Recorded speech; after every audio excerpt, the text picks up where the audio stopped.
What's up, y'all? Welcome back to the Outdoor Agent Podcast, where we talk about all things land, life, and legacy.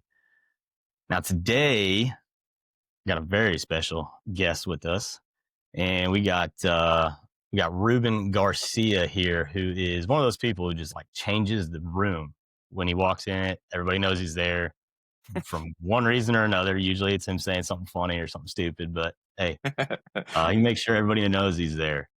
Um, So he's EXP Realty's Mentor of the Year as of last year, I believe. Not this year, but last year. So he's a Yep. coach, he's a mentor, he's a founder of Proven by Ruben, one of the most respected leaders in the business since I've joined in the last year. Definitely in this area. I was told that if you don't know Ruben, you need to know Ruben.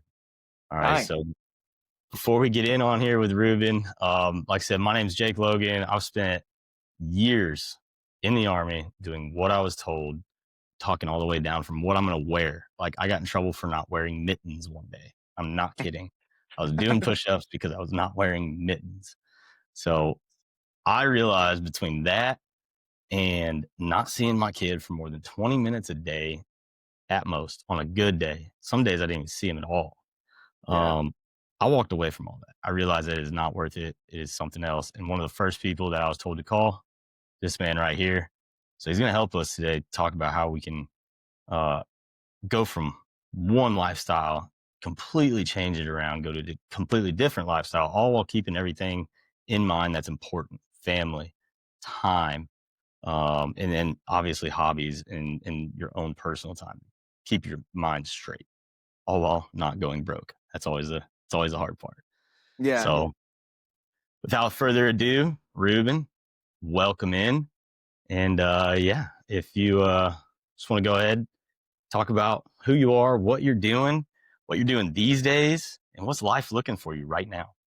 All right, cool. So who am I? Ruben Garcia, like you already said, we do real estate CIA. I don't know if you want to get into that now, but we do CIA. And I have already forgot the other. Yeah, what were the other questions? Help me out. You got to do Just one at like, a time, dude. My brain is, we'll make it it's easy, not, man. We'll make it easy. It's like, how the hell are you?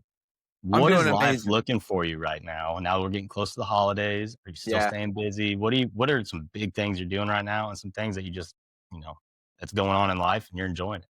Yeah, I think this is like a woo-woo answer, right? But right now, I think we're getting that question a lot. Like, how's life, yo? Like, how the holidays gonna be? And things are good, man. And things are good because I'm still alive, right? Like, I'm still kicking it. I'm pretty, I would say, okay, healthy. I got some broken parts, but whatever. Like, all around, pretty healthy. The family's healthy. My daughter woke up smiling this morning. Like, I don't know if I got too much to be complaining about, especially if you grew up not having much. Like, I was stoked when we had a garage. Like, I was like, what is this? This thing is sick. Like, I don't know, man. Life's good, dude. I'm alive. I get to see some cool people like you excel. I'm going to a high school today to talk to kids. Life's just lifing right now, man. Dude, that sounds like you're grateful for what's going on. And I think that's what a lot of people get mixed up in when they get into this business, is they surround themselves with the right people, which is good, but they see those people doing, just an insane amount of work, Yeah. and they've been doing it for 10 years. That's why they're able to do what they're doing now. But at the end of the day, what's it costing them? Is it costing them their Yeah, sanity? But yeah, for man, sure. it seems like you got a lot going on all the time, but you never look stressed, or at least I, you don't show it. I So literally like, just met with some agents that said that. And I was like, yo, I can show you how to do it. But I will say comparison, yeah, and you probably heard this, comparison is the robber of joy or something like that. Yeah, dude, it's good to compare of like that dude's fathering really well. I want to be like that type of father, or that type of they take listings and they got the system. I want to be, that's cool, but don't become so envious that it starts to disrupt your own peace. I mean, at some levels it absolutely will, and that's okay. You're fucking sorry. You're freaking no, human. you're good. Okay, all right. People that are listening to this are not going to get offended by those. You're freaking human, man. It's going to happen, but really try your best not to allow it to disrupt your peace, because we don't know what's happening behind closed doors of these people's lives, their personal lives. Their kids might even hate them, like, and I'm not saying, I'm just saying, like, we just never know, so Social don't. media makes everything look good, man. Yeah, and I think that's why, like, if you do share your story, to share the raw story, like your failures too, it's going to be a lot more attractive, because I think people are so sick of the fake polished, like the psyop of happiness, and what it's Yeah. supposed to look like is crazy. And I think I was just talking to Linda Morgan about this yesterday, that the only, these people can enjoy the sunshine only when they've been through, like, the rain.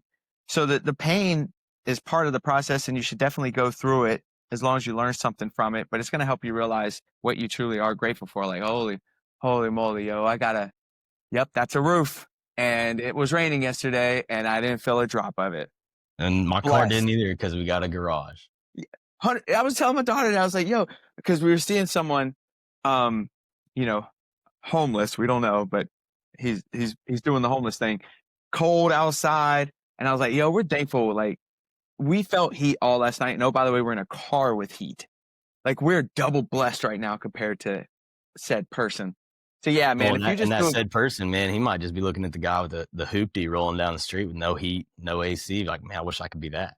totally, man, Yep. totally. Or just like, yo, can I get some tomato on your Yeah. sandwich? You got the whole can I just get the tomato? Like, it's, if you do, and it's difficult, and I'm not saying it's easy, right? But like, if you do focus on what is that you should be simply grateful for, uh, you'll be able to do this business a lot better. You'll be a better father, husband, blah blah blah.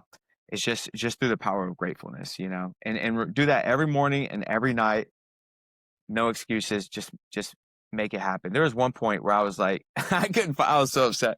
I couldn't find anything to be grateful for. This was years ago, just now, starting in the business. That's a terrible feeling too. I was like, dude, I was in the backyard sweating because we're in the South, and these gnats were like bombarding me. And I was like, find something to be thankful for. And I was like, I guess I'm thankful for gnats. And I was like, well, how are you thankful for gnats? And I was like, well, I guess they're keeping me alert right now and keeping me focused. Right. So like, you can find cup half full in all kinds of different categories. I don't know how we got on this tangent, but you just got to look for it, man. And the universe will reward you for that. No, that's how it should be. I feel like people forget why they leave, and we're talking real estate here, right? So we're talking real estate entrepreneurship. Ruben Okay. is self-exclaimed serial entrepreneur, right? When I first met him, he was going all in on payment processing, stuff like Yeah. that. So totally opposite of real estate, which is what got him into this in the beginning. But at the end of the day, like, you're doing this kind of job, this type of lifestyle for a reason. And then people that are sitting Yeah. there working 18, 20-hour days, like, that's what you got away from. And I Yeah. mean, I know it's different. Like, I'll work till 9, 10 o'clock at night sometimes, but I also took the whole afternoon off because I Exactly. wanted to, because my kid was around, you know? Yeah. But There's no, dude, definitely a that's, better lifestyle, man. yeah. And that's awesome, man. I mean, honestly, it fits you. Like, it really does. Like, you got this calm, like, attitude going. Well, you're never really calm. Like, you're always all hopped up. I think you're putting, like, I don't know, like caffeine or something in every food that you eat.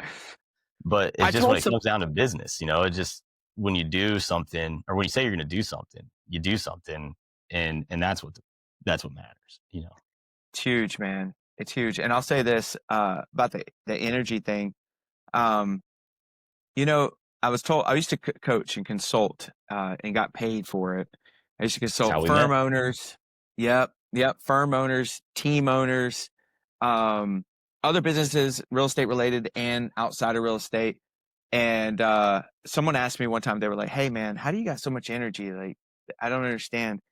And I told him, I was like, I don't have a lot of energy, to tell you the truth. Like, there's definitely crash moments. However, and I said this quote that's kind of lived with me, and I tell people this, is your energy meets you at your commitment.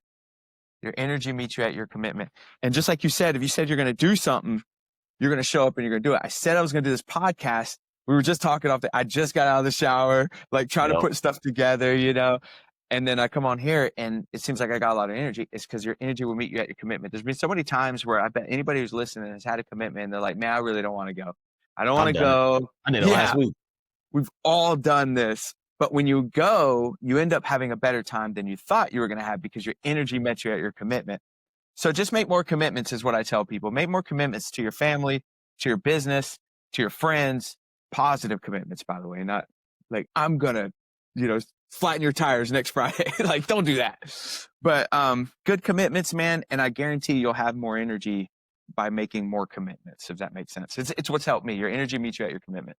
Yeah, and that's I'll never forget it either. One of my old NCOs when I first joined active duty Army, when I got over to Fort Drum, every morning, Fort Drum, New York, cold, snow, and we'd go stand out there for 30 minutes in formation with nothing but like shorts and t-shirt and some crappy, gym suits for our PT. And every day, Staff Sergeant Donlick at the time, so Alex would come in, he'd just be like, he's a super dry human being. Like, he could be the happiest person in the world, he'll never smile. But then like something dumb will come around and he'll laugh for hours. Yeah. But he'd come in and he'd just be the most cheerful dude. He'd ask people how their weekend was, how's it going, and then every now and then he'd poke in. He's like, "Oh yeah, it's such a great weekend. You forgot to shave. That's cool, man. Yeah, good. Yeah. Like I would expect that to be fixed here soon." But Yeah. like in the morning, nobody's wanting to do everything. Everybody's just miserable. It's cold and all that, and he's just genuinely happy. And I remember I was about to go to the board or something to be an NCO, and he's like, "Listen, man, the best thing that you can do, like these soldiers, these younger dudes, they're already getting dick down every day. Like they're getting the shit jobs, like, and all the, just the stuff that sucks." Yeah. And he goes, "The worst thing you can do is have that same attitude they do."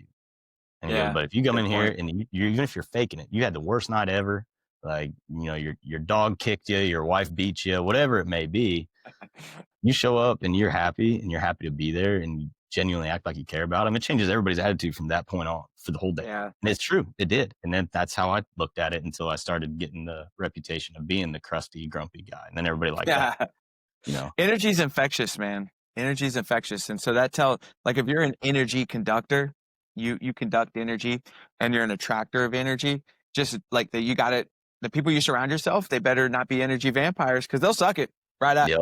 You know what I'm saying? Like they'll pull that energy. They'll pull that energy right outside of you. You're the perfect person for this podcast because you just say shit and you're like, "Oh, damn it, I can't say that." Yeah. Well, that's what happens when you live a life uncensored. And you get in trouble for it. But it's true though, man. You got to protect those people you surround yourself with. I tell the kids that too. But that guy decided to bring a positive energy because he knows energy is infectious, and if I can infect them with a little bit more positive energy, kind of bring them up a few knots, then that's what I'm going to do, and that's what I'm going to be known for. And it obviously made an impact if you're talking about it today. Yeah, definitely for sure. And that is one of the things that I remember from the first times we talked. It's just like, somebody told me, it's like, if you're 5 minutes late, don't bother showing up. Like, if you're going to go in there with a poopy mood, don't bother showing up. If you're going to say you're going to do something and you're going to have a good energy about it, you better do it. So I remember a lot of the things that we talked about the first time. And I think between you and I, like, we kind of had the same mindset of going in. It's like, hey, we have no choice but to be successful at what we're doing. And whether that's now or 30 years from now, we're going to figure it out because we have a deeper reason to do it. And so going back into that, like you talked about it, you already mentioned it once, like coming up from nothing, father, your husband, you do serial entrepreneurship. Like how to find the time in the day to do that and then balance your whole family life. And then like just the raw story behind it and what we're talking about, like motivation to actually go out there and make something of yourself. So tell me a little bit about when you're talking about the raw story, coming up from nothing. Like, tell me how all this started, like the whole, Ruben Garcia grinding out 9 to 9 every day, and then 2 a.m. rolls around and you're like, "Oh, I got to go back to work in 5 hours," versus the CEO that you were and why, you made the decision to move into something a little bit more independent, and then kind of what you're doing now and how you're doing it successfully. I'll just say, like, coming from nothing story is very first world. All right. So if anybody's listening, like I had nothing, right? I had a foreclosure I lived in when I turned 19. My mom co-signed for me, luckily. So we got into this foreclosure, VA foreclosure here in Fayetteville, and no heat. The oven was heat, but we had an oven. We had a house. my buddy was living with me, so we shared the mortgage, which was like, I don't know, $400 a month or whatever it was at the time. So, nothing. But in terms of like society, it wasn't like all the things that somebody needs. You think of that hierarchy of needs, Maslow's hierarchy of needs. I was on the lower end. Anyways, whatever. Who cares? But I love that, dude. I love that that's the story, and I love that there was a lot of lessons to be learned, which is have you ever seen that video which is like y'all just don't know how to be oh man, what's the word? Like useful poor or something poor or I don't remember what it is, but Basically they don't. saying that like you're poor, but you're still contributing medber to society versus poor And and doing and nothing, I like we guess. didn't have heat, so we got the oven going. Like Yeah. we found other things, or we like Resourceful. resourceful. That's it. Resourceful. And like I love E6000 the glue because that is what I used to glue my clothes together with. And like we just, and it was what it was. I wasn't embarrassed by it. I just used it because that's what we had. Anyways, that was kind of where it all started. Well, not really. Even before that, man, I've always had like an entrepreneurial spirit. I've always saw things different. And I remember in middle school, I was talking to my buddies, and I was like, or maybe we lived in a middle school near our neighborhood, so we'd walk to the middle school. So maybe that's what it was. It wasn't even in school. I was talking to my buddies, and I was like, do you feel different? Like, are we different?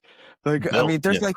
there's like a matrix that we're a part of, but I don't feel like I'm part of that. Do y'all feel like you're not part of the matrix? Like, and they kind of looked at me like I was crazy, but with a little bit of understanding. And I think, I've always felt a little different and not belonging in all this. I remember also in middle school that I thought all this was a test, meaning I thought hardship was a test. I thought a job was a test.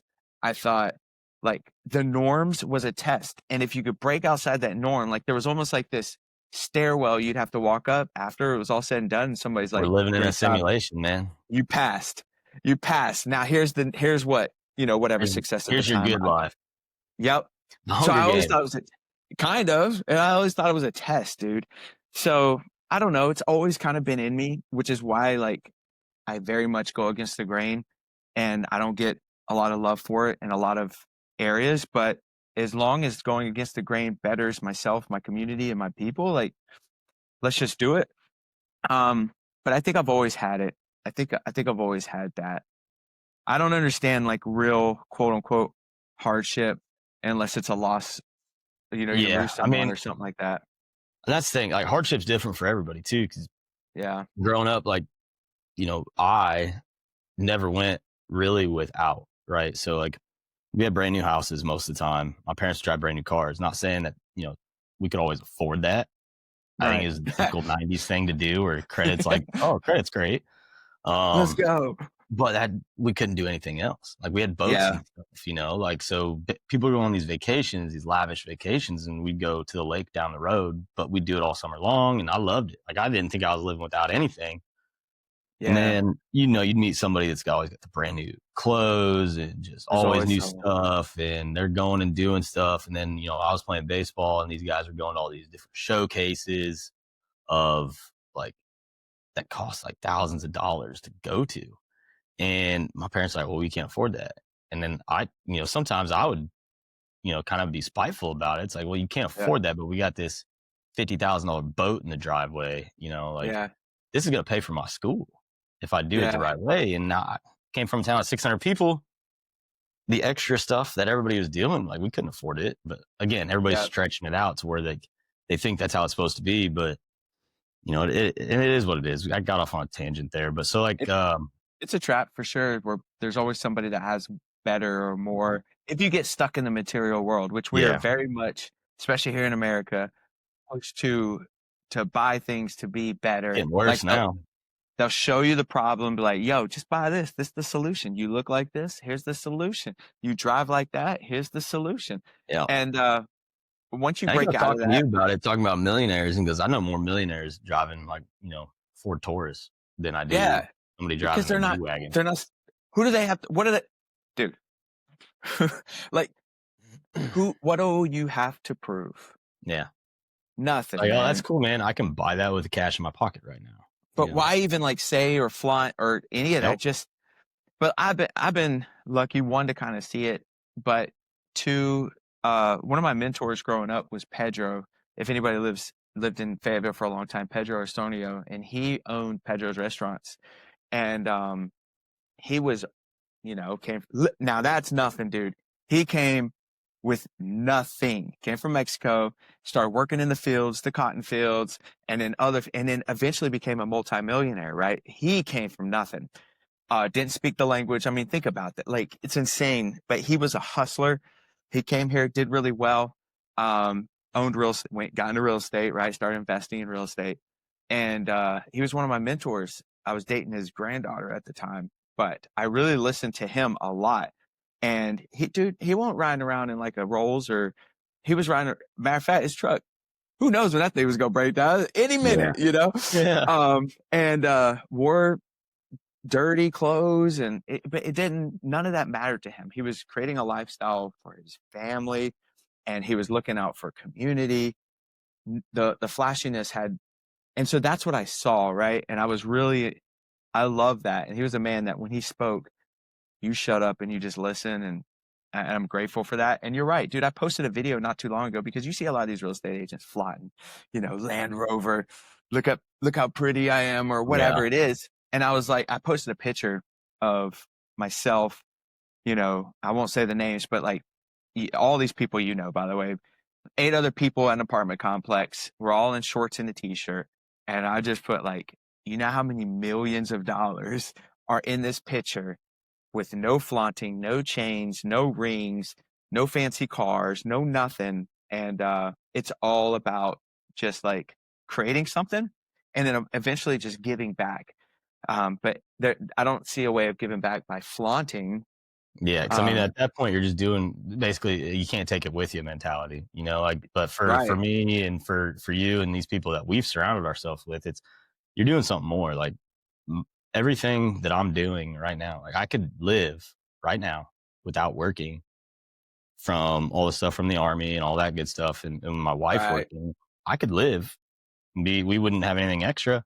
But what's my kid gonna do when he's 18? He's gonna be like me. My parents were great. They spoiled me in a different sense. They spoiled me with Yeah, like love and support and all that. But which is great, by the way. yeah, which is phenomenal. A lot of people don't have that. But like, Yeah, I didn't have a dime. Me and my wife, I was stealing when I first got in the army, active duty, then left everything. I had a good job for the town I was in, but I left everything, got into the army. The army didn't pay me for 2 months.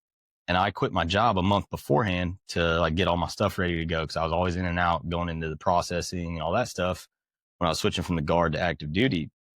So I didn't get paid for 3 months. My wife was making, $45,000 a year, which is good where we're from, yeah, at 24, which is great. Just making $20 an hour. yeah, I was stealing dinner from the DFAC on Fort Drum because I was technically a single soldier. At the time, we just got married, so I wasn't even getting paid for her yet. yeah. And so I was sneaking in with the soldiers that I was supposed to be leading. I was sneaking in with them to the cafeteria to eat. And I I'm would gonna eat beg your my wife for cornbread. $20 to go out and hang out with one of my friends that I just met. Cause it was 3 months by myself. She was still home. I was Yeah, begging her for $20 to go drink a yeah, beer, 2 beers, whatever, and have dinner. And yeah. I just remember that, like, it ever since then, and like we got the back pay and all that, it's been good, but we haven't been able to save up a bunch of money. And then I see Yeah, real estate and I see what's going on here. There's so many different ways to make money. But at 24, 25 years old, no idea what that meant. yeah. Oh, But so same. going like again, me and you will just sit here and talk about nothing. So It's all so good. let's go back to like your first job, your first big boy job, right? So like mom was in a factory. I made cardboard boxes for 12 hours a day. Fun. I stood in one Oh, spot those and cuts made suck though, don't they? did. Cardboard. Oh my, because obviously working at UPS Remember all the watching time. Jackass and they had like the envelopes and they're cutting Nope, nope, themselves? Like nope. dude, that Oh, was across me the every lips right day. here. Awful. But Yeah, yeah, no, so let's man. talk about UPS then. What's that Well, look like? And then before leading into the that, next step. yeah, you know what? I don't even remember my first big boy. I started at UPS when I turned 18 during peak season. and my birthday's in October. So like I just turned 18. Peak season starts in November. It's when everybody gets help with people and for the holidays and stuff. Yeah, sorry. Yeah, you're exactly right. Apologize. Yeah, so they'll hire on a bunch of seasonal help and then they'll let them go. But I started then, but I also started working at Kohl's, unloading their trucks at like 3 a.m. So I was an You unloader seem like the trucker. guy that would spray the perfume on people. That's No one was there at 3 a.m.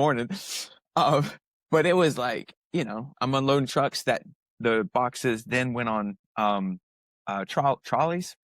I don't even know what they're called. Anyways, they're metal things with wheels. And then we would take them all around always. the dollies. Thank you. See, I I'm got not a you. smart guy. I try to tell people. So my trolley dollies from Kohl's, we'd load them up, put them around the store, and then whoever was next that would show up would unbox them before anyone showed up. So very early job. I did that. And I think I worked at UPS in the beginning. And UPS, I'd start at like 6 p.m., end late, and then go into there, Uh, but I didn't do the Kohl's thing for too long. Maybe not even a year. And then just stuck with UPS and stayed there for 12 years. So that was fun. It was a good job at first, but it started to get a little weird. I had somebody, man, I have those notebooks somewhere. Somebody told me, they're like, hey, man, write down everything you do here, what you do, what time you did it, and who was with you. Keep a notebook because they will try to fire you. I was like, me? Why? I do nothing wrong. But they will. That's kind of the goal there. They fire you enough times, the union gets your job back. But they're building a list to the day that they really want you gone. They can say, see how many times we fired them. So you get fired for bull jive. You were literally your own attorney there at all times. I don't know if it's still like that. Been away for almost 10 years or something like that. But yeah, I don't know where you want to go with UPS. If you want to go anywhere with UPS, do y'all want to learn Is about that UPS? when did you have your daughter at that point? My first, yeah. That's why I got the Kohl's job because I thought I was having another daughter before her. And I was like, I'm a dad. I need jobs. But no, yeah, I had my first, and she lived with me since she was 3 weeks old. And it was just her and I at some point in our house. And maybe there were some friends who came and lived with us. They were in bad situations and then lived for a short amount of time left, through that process. But yeah, yep, became a single So daddy. so now you're a single dad. You're Mm-hmm. working as many hours as you can. Like having kids is a whole different aspect to anything because Yeah, it's like you can't just leave and go to work. You got to find somebody to watch your kid. If you pick up a yeah, second job, like weird shifts, who's going to watch your kid doing that? So yes, it's just, it's one of those things like you got to start factoring in your decisions there. Like for me, like everything. I would have lived in some shithole house, I had no issue with it, but now it's Yep. like save money. But now it's like, well, my kid needs something respectable to live in, and Yeah. that's the biggest thing. So is that when you kind of, we'll fast forward 12 years, right? UPS 12 years. What made you want to get into real estate? Like we started out you didn't start out there, but like you ended up being a CEO of a brokerage in that Mm-hmm. area. But like, what made you say like I'm not going to do UPS? Because I've known a lot of people that did UPS for their entire lives, and they're great people, and they made good money doing it. Why quit that job security when you have somebody that depends on you? I think I did a good job of surrounding myself with the right people at some point. Now, I still go to UPS to say what's up to these same people, right? But I started surrounding myself with people who started to think different, right? iPods were out, iPods, these little things, right? And my buddy had one because I couldn't afford it. My buddy had one. He's like, the screen's broken. I'm buying a new one. You want it? I was like, yeah, done. So I started downloading videos on YouTube, putting it through some system that I'm sure hacked my whole computer and destroyed it to make it into an audio file to put it on. And I started listening to like Think and Grow Rich, Napoleon Hill, uh, um, Earl Nightingale, like all these old school people, Jim Rohn. And I was like, oh my gosh, what if? What if I could do that? I was like, these are just men who put on their pants just like I do. What is the big difference between us? So first was I just started thinking differently. And then luckily you start sharing it, you start talking about it. And there's a few people who would like entertain it. And then we started holding each other accountable. My buddy Tim, I just met up with him like a month ago. He ended up quitting after 14 years and he rolled up in his G-Wagon and he's in real estate now. So that tells you anything. But that's the mindset guy that I was like, we're kind of going back and forth, holding each other accountable, listening to books. And then I started putting it out there like, I think I'm going to do this. And then I started interviewing other UPS drivers. That was the goal, become a full-time driver, because they made like at the time $1,100-$1,200 a week. And to me, that was unbelievable money. Yeah. And I was like, that's it, dude. That's the goal. But I started You make talking to him. 60, 70 grand a year in the areas we grew up in. You're set, man. You're set. And it's up. It's more now. That was 10 years ago. So, you know, I was like, dude, this is insane. I was like, but how is it talking to the drivers? How is it? And I would say the consensus after it was all said and done, there were some people that were like, yeah, it's great. You know, I could do all kinds of cool things. I got all these vacations. I spend time with my family. I'm sending my kid to college, like cool stuff. But I would say most of them seemed unhappy. You know, guys were getting fired for going to their kid's baseball game. Now they were going to get hired back, but this was all those threats I was telling you about, right? There was a time where a supervisor showed up at a guy's funeral to see how many drivers were there to write them up. Like it isn't, when I say like it was insane there, it was insane. A lot of great people. I'm not putting everyone down, but unhappy. And then some would say like, I'm working for the check. Like I'm here for the check. There's been divorces. The kids are doing things they don't know because they're gone all the time. Dude, look outside. You know, when that last UPS truck's driving, it's dark outside. So they're gone all the time. And I started thinking like, man, I need to make a play. Yeah, I've seen that dude at the box factory. There's guys there that, you know, they're 65, 70 years old almost. They've been there for 40 years. Like you shouldn't have to work at that age. And they're still there doing it. And it's the same kind of mentality of your bosses and all that stuff. Like they're trying to figure out a way to get you out of there. And it's ridiculous. Totally. That's a world that now, to be fair, I didn't grow up in that world that was like, I mean, we did, but we're kind of coming out of it where you go to college, you get a job, you retire, you get the nice watch, your family's set, you know, and then you die essentially. And that's what we were sold. And I think we were coming out of that in our age. So we didn't quite understand it or see it. But the older people, that was the game, you know, everything in their life was telling them that's what you should do. And they were sold that. So I don't know, you know, it takes a lot to get out of that type of matrix when that's the whole thing. So all you did was just kind of, and everyone talked about it. There's got to be more. And everyone like praised you, you know, like, oh, you hit 20 years, and which is fine. For again, what the models I'm talking about is not a fit for everyone. There is a large community that belongs at a job.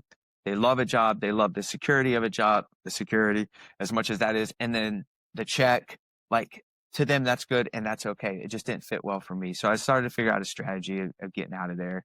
And my friend said I'd be good at sales, dude, because I was selling. Oh man, the government's going to come after me. So I would get what I needed with my EBT, my food stamp thing at the house. And then anything extra, I would spend it on bulk, put it in the back of my Crown Victoria, and that's Gatorade and snacks. And I would undercut the snack machines at UPS by a quarter and sell them there. So that was like my little hustle. Yeah. So, you know, they'd be like, dude, you'd be good at sales. You're already doing this thing. You're, oh man, I'm going to be arrested. But hey, man, burning CDs, burning DVDs. What do they call that? It's past the whatever statute of limitations. Okay. I don't know. Maybe we'll figure it out. I'll repay all the snacks, guys. We'll cut this part out later. I made a quarter a bag, like the quarter, like so whatever. But let me go back. So yeah, they said I'd be good at sales. So eventually it was real estate. And when I looked at real estate, you have to go to college. You could just do schooling. It was cheaper at the time. It was like $300. I had to put it on a credit card, but it was there. And I could do it outside of my time that I was working. I was like, let's do this, man. And that's where you were earlier, was like, make it or make it. And that's what I did. I made it. I suck at taking tests. I failed like 2 or 3 times, but I eventually passed it. I guess the rest is history, you know? Yeah, there you go. So you weren't doing it very long before you became a CEO. Like, and I remember talking to Shelby that story there, where like you came in, like you always, like when Shelby started working, Yeah. with you, like I walked in, this guy's wearing just this exuberant like sport coat and all that stuff. So like, how did you get into the CEO part of it? Well, funny. So at the position became available at our firm, and I helped grow a team. I think we did like almost 13 million that year in volume, and I think the average sales price was like 120,000 at the It's a time lot. in Fayetteville. Yeah, it was decent, and teams were a new thing. Um, a lot of the firms were not accepting teams. They didn't like it. They thought it was crazy. Um, Keller Williams was, and they were like the big innovator of teams at the time. And so there was some quote unquote success, what it was seen on the outside, anyways. And I applied for the position, and the main investor of that office said no. They're like, no, no, right? Like, no, you've been in business for like a year and a half. I don't think so. Yeah, it'd be like me Um, trying to do it right now. yeah. And I was like, okay. And so I started applying to other offices for a CEO. I was like, we'll just leave. And and it was basically like, let me get this position, let me show you, or I leave, essentially. And they end up, giving me the position. That's why Nice. right now with the CEO association thing, they're like, said no again. I'm like, been down this road. Like, Yeah. I don't think anyone understands like the consistency I have. But anyways, showed up and we crushed it, man. And I say we because we had a solid team, broke all-time records every month. We crushed it, man. We made more money for that investor group. Our agents were making a ton of money. And it all came down to accountability, I would say, like high intensity accountability to the agents, and giving them strategy on the things that they need to do. It was like a big coaching role, essentially. And I You're went still against getting the back at grain. that point. You're getting back to like surrounding yourself with the right people, building that team, and then Yep. providing something. Like it all comes Yeah. down to that. That's it. And that's where I met Jake, dude. Like we needed, there was a Jake level of Dixon. money. Jake Dixon, I apologize. Yep. Founder No, of the you're good. Locker I Room know who you're Coaching. talking about. Yeah. But for your viewers, right, and listeners. Yep. But Yep. so that's where I met him because, again, I do things very against the grain if it's going to help the mass. I don't care about the old way. I really don't. And we were told we had to use MAPS coaching for productivity coaching within the office, and it just didn't seem right. It wasn't a good program. And so I saw this guy, this large man, He's tall. huge. Yeah. I Yep. was around him And in high school and I was like 5'2", which I'm not he's much taller now, but like then I see him, playing he's nine baseball foot against the ten. pros. Um, and Huge he's dude. like, he's sitting down at first, and I'm like, because we go to these regional meetings, the CEOs do. And I saw him and I was like, yo, I heard you Because he got was this in North productivity. Carolina at the time, right? He was, Well, with he was, Keller I think. Williams, I want to say he was in like Oh my Cary gosh. or something like Yeah, that. he would kill me for not knowing. But I don't remember where exactly he was, but you're exactly right. And he was in our North or KW region. Yeah. And so I was like, yo, I heard you got this thing. Can we take a look at it? And that's how it all started, dude. I met up with him, loved his coaching program. We brought it in, killed it. KW leadership hated them because they were doing better than MAPS coaching. Became very political. They end up kicking out kicking out the locker room out of a ton of market centers or offices. And eventually I left too. Yeah. Because it started getting weird at that office. It started to get very, just very, very weird, man. And I Yeah. I started to mean, realize I what think it real was in a estate time could be. too where they were going from the traditional, real estate that Yep. everybody They thought were of backing growing up. up. And now it's, what it is today where I don't leave this room half the time if I don't want I to. know, man. And yeah, it started getting weird, dude. And guess what? The locker room crushed it, dude. We brought it in to our world. They did great because they don't follow like the main model. They follow what the agents and like what they can succeed in. And the market changes every day. So look at our CEO of EXP, dude. Yeah. He's t-shirt and shorts on most of his interviews. Man, Like, it's something simple, something stupid, right? This dude posted a picture of him spearfishing or something, a big old amberjack, like if you're into fishing, offshore fishing, big old amberjacks, like it's like 5 foot long, right? And he talked about it, and I was like, and I'm a big hunter and all that stuff. And Yeah, I commented on his Instagram thing, and I was like, man, if there wasn't a better reason of why I picked the right brokerage, CEO doing this, like, let's go to Alaska and go hunting. He goes, it sounds like an adventure. Let's do it. Like yeah, he don't know me from Adam, but he like took the time to respond to people that literally are making him a billionaire, So yeah. he He's still doing keeps those well. roots too, which is those, again, on a grand scale, surrounding yourself with the right people comes down to the same concept there. So, I mean, Yeah, everything that you do, man, like you just, if it doesn't work or if it's not what you want to do, like you just go into it in a different direction with full conviction of like, this is going to work or it has to work. And I think that's the biggest thing. And I'm going to come back to that point yeah. here in a minute. But as far as, so I do see you and Amanda, sorry, use her name, but you and Amanda like out and about doing things. Yeah, damn you for using Yeah, right. What else Like, do you call her, dude? What are you well, I didn't talking- know. Like, people are fucking weird on these things. People get on there, like, I'm gonna go find out who you Dude, she's a started. real estate agent. Her name's everywhere. The Yeah, the that's true. Realtor Association has sold her So- information a long time ago. She's a newer agent, correct? Like, Yeah, well, licensed. kind of. Probably 3 years in. Okay, yeah. So how do you? 2, 3? And I don't know. Lakin's about to take her test, so it's Yeah. she's gonna get that, and so that's something that I've been interested in lately. Is how are you guys balancing that relationship dynamic, business dynamic? Because like you guys are a team. How do you not go to bed wanting to like put the pillow over the other person's face because you've worked with them all day? You know what's crazy, dude? That's what we've been sold, right? Is like, you don't mix business with family. Yeah. We hear that all the time, dude. I think it's another effing psyop, dude, to split family. And this is why, dude. And to make it okay that you go get a job. And now both of y'all have 2 different jobs. Well, then you with go to 2 the job and you can't date somebody that works there or something, like, yeah. Dude, and now there's like people who do relate with what you go through all day. So you have more in common. You start to have more in common than your spouse who's working at a different job that she or he's starting to relate with what they. That's how you end up with the Jumbotron at the professional sports game.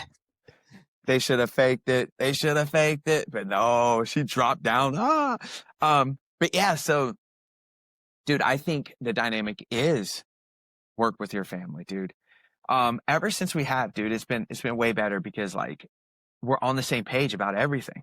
And It's you like, understand like what the underlying issues of why I'm stressed today or something like that. Yeah. You got it.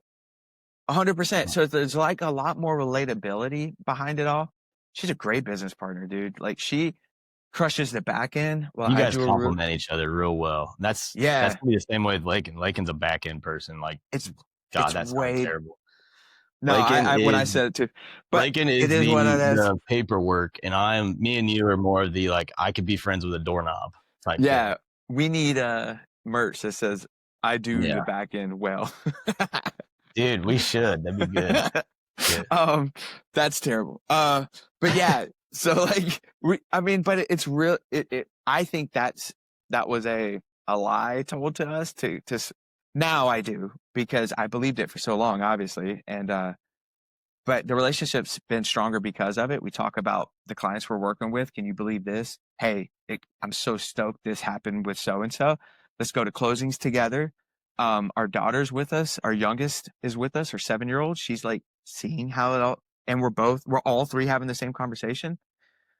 I think there's an alignment there, man. And I think it's a positive thing. I think it's a really good thing. I really do. If you have any specifics you want to get into, I can get into it. But no, I think ultimately, I think it's awesome. Like at the end of the day, like, and it's not for everybody either. Some people, they do like, hey, when I was in the Army, like Lakin, you got 20 minutes to bitch about your day, and then we're done. Like you're separating that part of your life. Yeah, and I think that's another important thing too. Like, because you guys can't just be married for 40 years and talk about real estate and nonstop. And that right. Lakin tells me that I get obsessive over anything, right? Hunting, real estate, whatever I'm doing. Yeah. I get obsessive over it. So that's all I talk about. And she has to put me straight, here and there once in a while. But she does a really good job of that too. And I think it's just listening to that other person is the big thing. Cause you may not see yourself doing it, but like it all comes back. If you hang out with your buddies from work, you're going to talk about work. Yeah.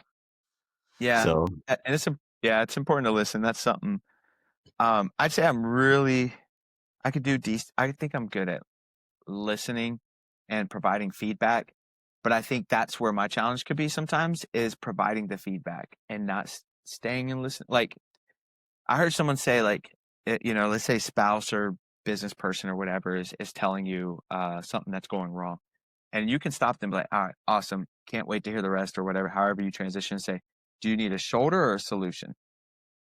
And that Yeah. puts me in a place like, okay, do I Oh need to man, listen dudes or are the do I need to worst about this too. Because like me and totally? you and every other guy, it's like, how do I fix this? And We're sometimes builders, you don't totally. need to fix it.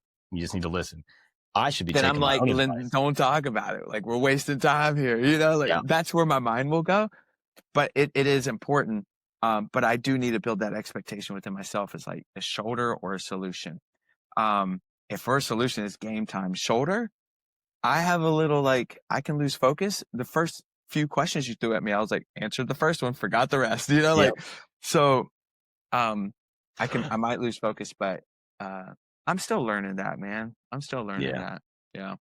No, I think, yeah. I mean, I think that's the biggest thing. Is like you're still learning how to do things. You got to recognize what is who you are, how you operate, Hmm. and surrounding yourself with those right people for certain things. And then, like I said, with the family dynamic with you and your wife doing the same thing, it's like, okay, would this be a good idea? If you guys are the same person, you guys are both stubborn, whatever, it's probably not the greatest idea. Maybe you go do the same thing, but in your own paths. And that I've thought Lakin, about that too. Lakin's I stubborn, was, but she's going to do things differently than I do, and that's yeah, fine. You know, yeah. And if it's polar, if it's opposites, it's what I have found. Everyone's different. I found that it's best. Um, I was thinking that though. I was like, how man, do you what if? complement each other in each side? Yeah, because I was like, what if I did like what if I married like a go-getter, hustler, head down, move forward, like a me, but a woman version. I was like, dude, we'd make a big mess. Like there'd be no one to clean it up. We would just like move. Yeah, We would just move. She does a really good job. Like I never grew up with like a love home. Like my mom was awesome, dude. She was single mom, raising two boys. Um, tough as nails. She was half Irish and half German, if that tells you anything. So tough. So, but not a lot of like yeah, hold me love. Like I didn't grow up with a father, and people are like that must have been hard. I'm like, I grew up with a father. What are you talking? Like, yo, she was a gangster, mhm, but um, Amanda brings that. Like, she brings like a love part of this, the soft part. She. Are you serious? I'm upstairs, but you should see our house, dude. It's decked out in Christmas stuff. We didn't have. We had Christmas oh tree, yeah. you know, Same with us, but man. Like I don't decorate anything. If it wasn't for Lakin, it'd look like a bachelor pad here. yeah, and she saw that like when we were dating, like she'd come over and she's like, "What the?" I had the dogs playing pool, in the living room. Like Yeah, that was like the best yep, painting I've ever had. So yeah, she makes it feel like a home though. So I think that the differences complement, and as long as we're grateful, like we started this thing off with, and we understand that, um, we'll appreciate it a lot more, even if it's completely different. yeah. I agree.